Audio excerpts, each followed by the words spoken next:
Okay. Hey everybody. So yeah, there. Looks like I'm live now.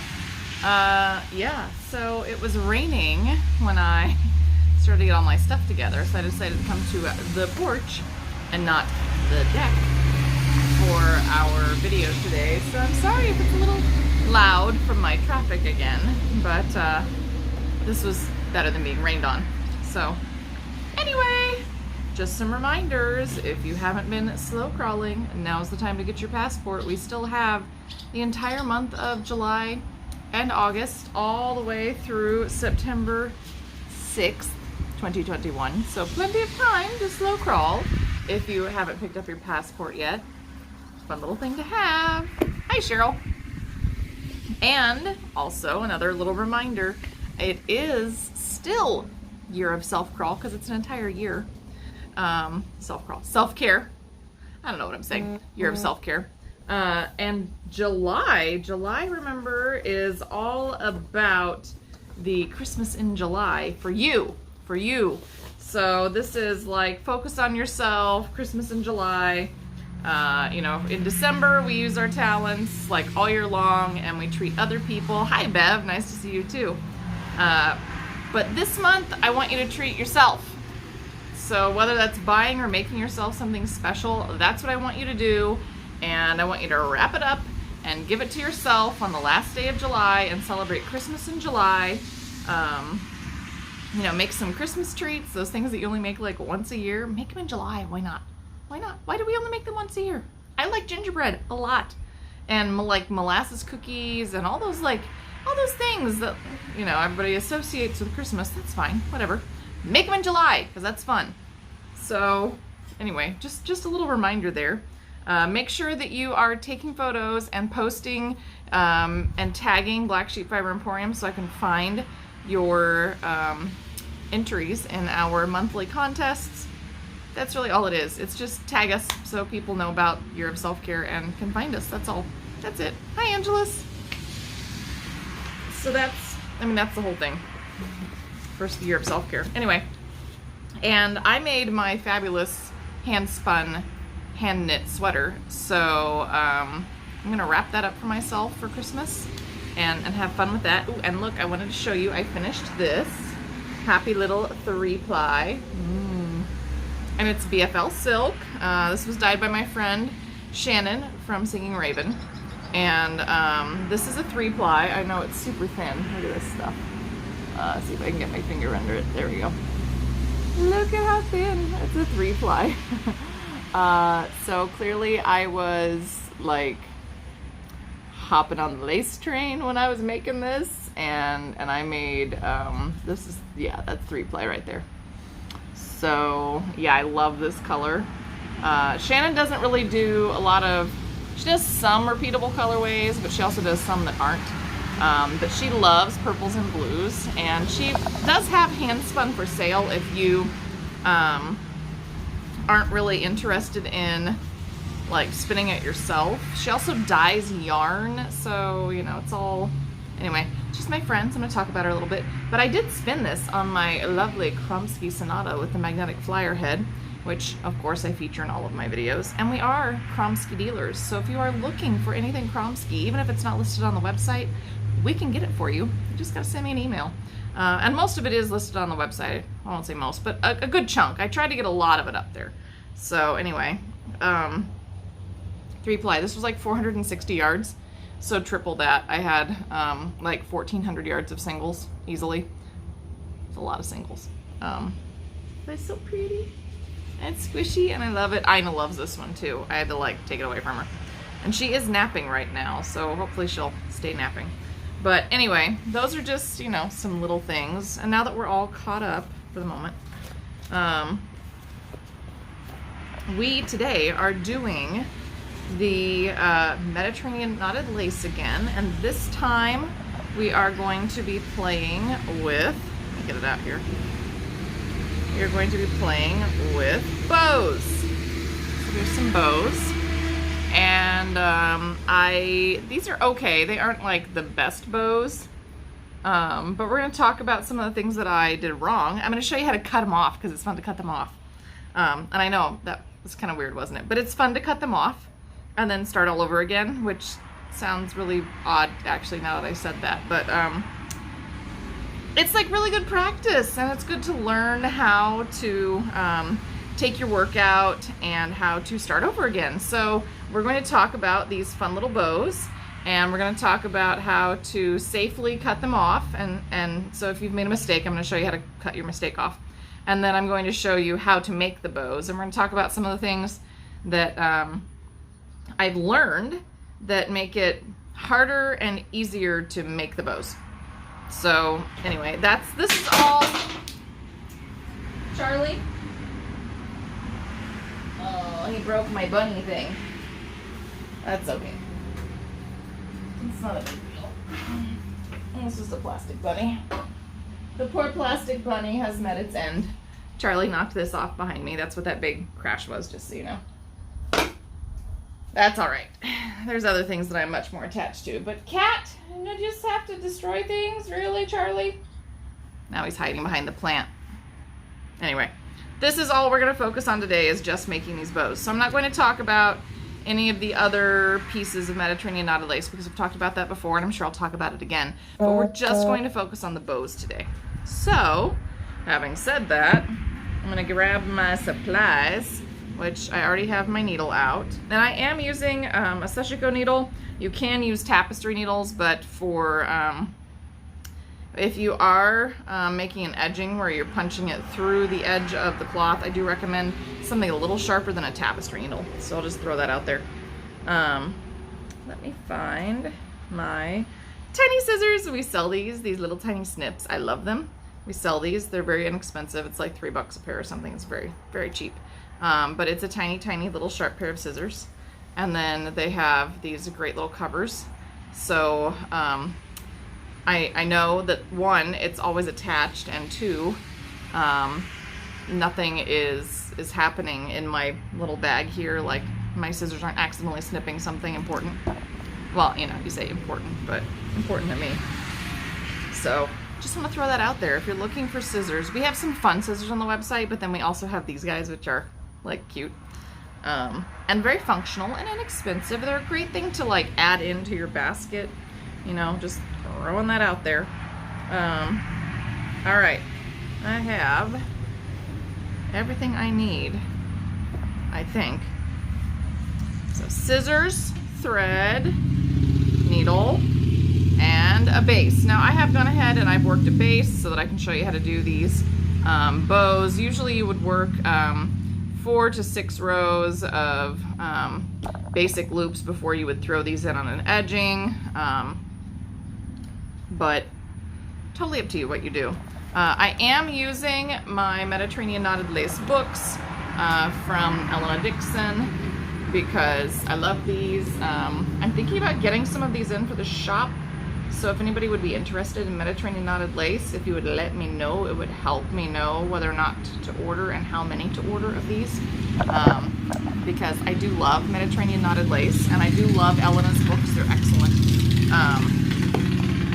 And she has great guides in here as well on how to do these. I'm going to show you in person, but she has great guides. Let me show you. So there's really, really good photographs and descriptions and diagrams on how to do everything in her books. So just want to throw that out there. I would like to buy some for the shop. Sorry about that. So what do you think? Should I get some? Would anybody else be interested in them, or is it just me? That's the thing. It's like if nobody else wants them, I mean, I already have my copies, but if somebody else wants them, I want to get them and like enable you a little bit, just a little bit. All right. So I'm gonna go ahead and flip this. Let's see if I can drop this down. Here we go. This should be a familiar table by now. I feel like you guys have seen this all the time. Just try not to overbalance anything. Okay. All right, I can kind of see what I'm doing, so this is great. Okay, so the first thing that I'm going to do is actually remove my bows. So if you have made a mistake These are all knots, and if you've done it, if you've made them correctly, you should not be able to pick these out, which means that you have to cut them out. And I have just been using this piece for practice. This is like the second or third time that I have cut these off. But I just go in right here at the base and just cut through the loops. I don't want to get into the basic loops here. You're trying to cut above that. That was a particularly not nice one. But you're just sort of snipping. Is anybody else having a heart attack watching me snip this out? Sorry, guys. Anyway, snip it all out. And then a lot of times I can just sort of take my fingers and I go through and I pop my little knots off, because now they don't have anything to hold on to. So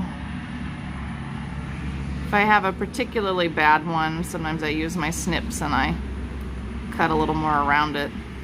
But yep, just like that, just popping them all off. So don't be afraid of making mistakes in knotted lace. You can clearly just cut them out. It's not a big deal.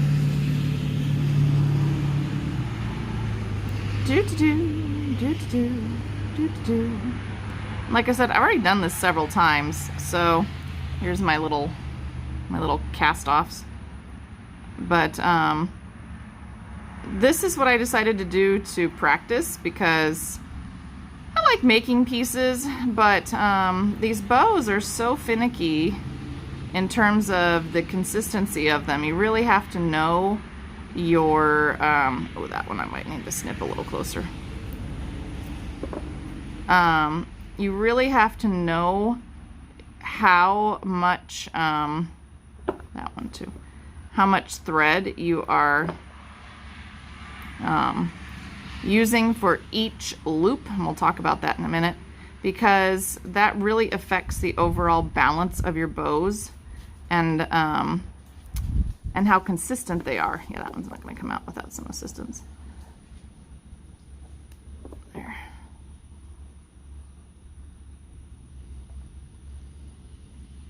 So, one of the important things to remember when you are making these is that, I mean, if you like, you know, if there's just one little thing that's not very nice, then, let's see if I can get that one to pop out. There we go.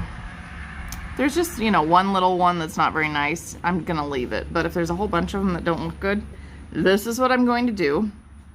I am going to go in and cut it off and pop all those little knots out and get rid of them. And I probably need to be pulling my knots even tighter, although I have been trying to do that. This is also something I do. So this is Lisbeth, size 20. It's not my favorite for making the Mediterranean knotted lace, to be perfectly honest, but it's working. So I like there's just little hair clips, but I use these as like a ball minder so that my thread doesn't completely unwind from my ball. All right. Now another thing that I usually do when I'm using variegateds is I try to make sure that the thread end that I have just cut from my ball is the end. Oh, let me grab a needle minder or a needle threader. The end that I have just cut from the ball is always the one that I put to the eye of my needle. It just helps me remember so that I get slightly better continuity of my colors, but you can do it differently. That's just how I do it. This isn't this cute? Look at my little bunny needle threader. It's so adorable. We have these in the shop too if you're looking for them. They're super nice for things like this. And let me see, do I have it? There we go. Just like that. And she's threaded. I used to think that having a needle threader was kind of silly, but honestly I really like having them. These are the Kariki press, the Kariki embroidery ones. And they come in different sizes, but I really like this one. This one's the classic. Works quite nicely for what I'm doing here with what I'm doing here with my knotted lace. Okay, so now that I have my needle threaded, I like to take the tail and make a pretty long tail so that I only have a small piece that I'm actually working with. And now we're actually going to get started, and we're going to make some bows. So the first thing that I have to do is attach my new thread. This isn't ideal, attaching it out here at the edge, but it's what I have to do, so we're just going to go ahead and put our knot in. And now I have to make a nice big loop. This is kind of a preparatory loop. This is not one that will actually hook into our bow, but it's what we need to make our loops. However, it's very important to size. So now if I do this, I haven't pulled this tight yet. If I do this, I'm going to have small little bows, and I think I want bigger bows. So before I totally pull this tight, I'm going to go in here and grab my loop. This is, by the way, how you would attempt to fix a mistake. And remember, I didn't pull this completely tight. If that loop had been super tight, I wouldn't have been able to loosen it at all. All right. Let's see, I want a bigger loop. There we go. Let's make big bows. Okay, now to do the closed loop, which is the first part of making these bows, instead of wrapping the tail thread around like we have been doing, we have to take the thread that's coming from our work and wrap it up and over the top. And when you do that, it makes this little figure 8 loop here, and we're going to size it and pull that tight. This loop, this knot should have been tighter too. I can see this is way too loose. I was too busy talking to you guys. Now we're going to go in and make a regular knot again, and to do that, remember, we go behind the needle.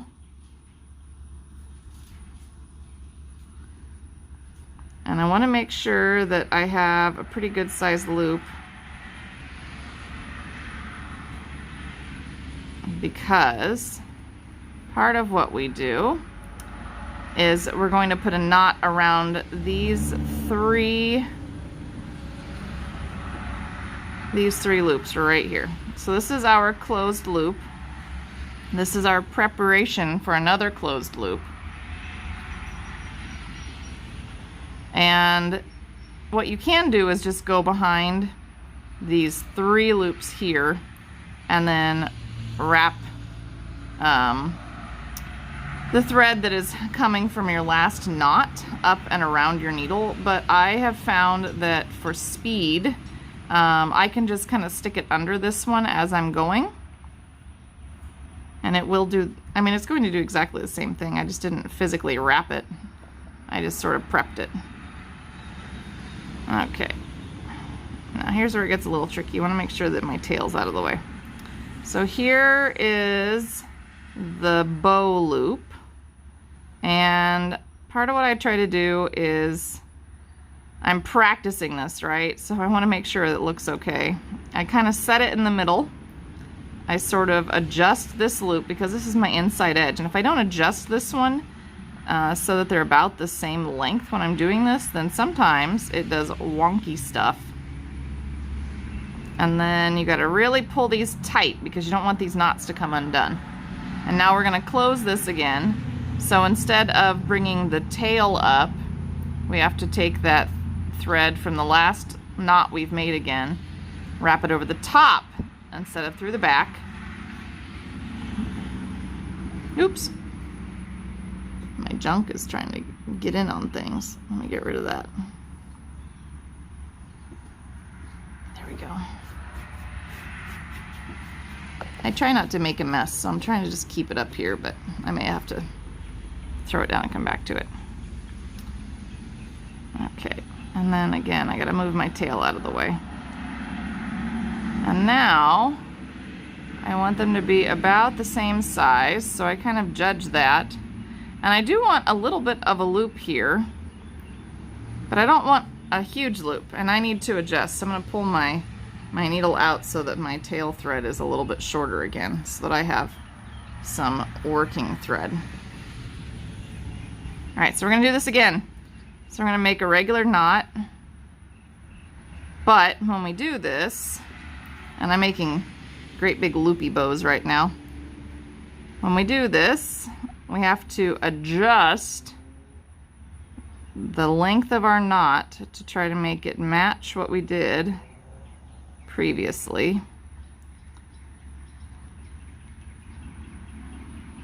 That's a tighter knot. And then we have to make the closed loop. So remember, instead of bringing this behind, I'm going to bring this around the front. This is part of why I decided to use a variegated thread to do this too. It's easier to show you guys. And now, same idea, making sure it's about the same. All right, now we're going to do another regular knot and bring this down because we've made our closed loop now. But again, we have to make sure that it's about the same space of the loop. Now again, when we go to make this little knot here, which makes the bow, you're going to go behind all three of these, and usually you would just wrap this up and around, but again, for speed's sake, I'm just going to slide my needle right on through, and look at that, my loop is made. So same thing here, I kind of hold the top and the bottom and then try to set it so that it's about at the same place that it was for the previous one, and then again pull that knot nice and tight.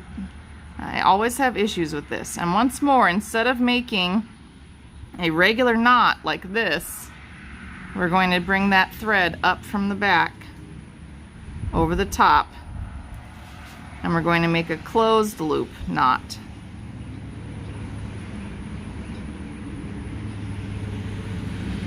So just like this. There. So there we go. Here are our pretty bows. Aren't they coming along nicely? So anyway, as I go faster, I find that my consistency is more erratic. It's much easier if you are being a little bit slower as you're making these bows, especially as you're practicing and you're getting the hang of it, because part of the problem is the consistency of these long loops. And once you've kind of decided on the size, get a little dirt bike. Once you've decided on the size of your bows, then the consistency becomes the issue. So here's our closed loop. And see here, I've probably got too much space here versus what I had here. But practice really does help when you're making these. The more you practice, the better you are. I have done not enough of them yet, but I'm getting better. And it's kind of a nice little challenge. It's a little something different. A little something different. Okay. Just like this, just like that. Okay. Get my tail out of there. So again, I like to sort of pull my loops up and down and check that bow. And you know, I don't think that's tight enough. Let's just make it a little bit tighter. There we go. All right, one more time, just like this. All right. There we go. And that is how you make these lovely, pretty bows. And I'm making really tall ones. I probably wouldn't make these closed loop bows quite so tall if I was doing and edging and I wasn't showing you how to do it, I would probably make them about 3/4 of this size. Hello! Hey, I'm getting a package delivery. Yeah, thank you. You too. So anyway, this is how you make Mediterranean knotted lace bows. And I think they look pretty decent. Thanks, Cheryl. So yeah, that was fun, wasn't it? Learning a little something different, seeing how they're made. All right, and again, every time I make one of these bows, I adjust the tail on my work, and I just keep pulling it out. As you're getting started with Mediterranean knotted lace, you'll want to use a, don't fall down. You'll want to use a shorter piece of thread. The more confident you become, the larger your thread piece can be to a certain extent, because you don't want to, run into an issue where you are making more work for yourself. So anyway, these are the basic loops. This was 4 rows of basic loops, and then these are the bows on the top. So there we go, fun little bows in Mediterranean knotted lace. And the next time we'll make something different because, that's half the fun of this. So hang on, let me tip this up. And there we go. All right, guys. So I am going to pick all of my things up and take my package in. It's not my package, it's my husband's package, but it's fine. And I am going to go work on spinning. I am most of the way through a skein, well, almost a skein, a braid, whatever, of Targhee bamboo silk from my good friend Heather at Pearly Shell Fiber Arts. And I can't wait to show you all the stuff I've been spinning. I don't know, the last few days I've just been like really into spinning, and also the knotted lace. I've been doing a bunch of basic loops and bows, and I've been spinning, and that's like all I've been doing when it comes to my crafting. But anyway, I'm most of the way through a very, very, very pink braid of Targhee bamboo silk from my good friend Heather at Pearly Shell Fiber Arts, because my child adores pink even though her mother does not. So anyway, I'm just trying not to spin it super, super fine, because that's kind of my default, and so I'm trying not to default to that. And anyway, it's really hard not to default to that when that's what you've trained yourself to do with your hands. Your hands remember. And anyway, so yeah, I'm spinning this like, woof, boy is it pink yarn, because my child loves pink. And so anyway, whatever, I'm making her pink yarn. She's gonna be delighted. She's already happy. Like every time I sit down to spin today, she's like, Mommy's spinning my yarn. It's pink. I love pink. Pink is my favorite color. Yes, honey, Mommy knows. Mommy knows. Anyway, all right, I can't remember what we're doing for Wednesday, but I will be back on Wednesday, and I did put the event up. So whatever the event says, that's what we'll do. Because I can't remember. I don't remember what we're doing. It's not spinning, I don't think. It might be sewing. We might be sewing on Wednesday. But I have put the events up for the next few weeks. I am going to skip the last week in July, because that is my International Organization of Lace conference, the UNCON, that's all online. And I'm going to take a class, and I'm going to attend the conference. So I will not be here that last week of July. I'll be back in August. We'll do more fun stuff. But I did try to fill in all of July and the beginning of August so you know what to expect. Because I think it's fun if you know kind of a little bit of what I'm doing each day. I mean, there's always surprises, because I like surprises. But at least you have an idea. You know one thing I'm going to do, and then you don't know what else I might say. So anyway, and just a heads up, if you haven't subscribed to our YouTube channel or our Facebook page or our Instagram or our TikTok, we put up lots of fun stuff. And while I do share some things to most of the social media channels, I don't share everything to every channel. So if you follow us in multiple places, you will find more things. Like I shared a little video on TikTok today about spinning, and I may share that to Instagram, but it may not make it to Facebook. See, there's just all kinds of fun stuff going on, man. And I, Anyway, so I gotta share things where I gotta share things. Anyway, just a little hint to make sure that you're following us. And I think that Tina's going to be showing you more of her Tunisian crochet along. She's been sharing her garden, and we are getting ready to do a big clearance event, which is going to start at the end of the week. So I just want to prep you and your wallets because it's going to be a good one, like a really good one, because Tina's moving. I don't know if you have caught that yet. And we need to clear out inventory to make it easier for her to move. So, and then I can buy more stuff. But first we have to clear out some inventory so that we can make it easier for Tina to move. So, just throwing that out there. Anyway, until Wednesday, do please take care of yourself. Physically, mentally, emotionally, and craftually, as I like to say. Make sure that you are posting your year of self-care photos and videos if you want to your social media outlet of choice. Just make sure that you've tagged Black Sheep Fiber Emporium with that hashtag Black Sheep Fiber Emporium so that you know, I can find you and enter you in the contest, monthly contest, because you know, it's fun to do a monthly contest. So anyway, until Wednesday, take care of yourself. Bye.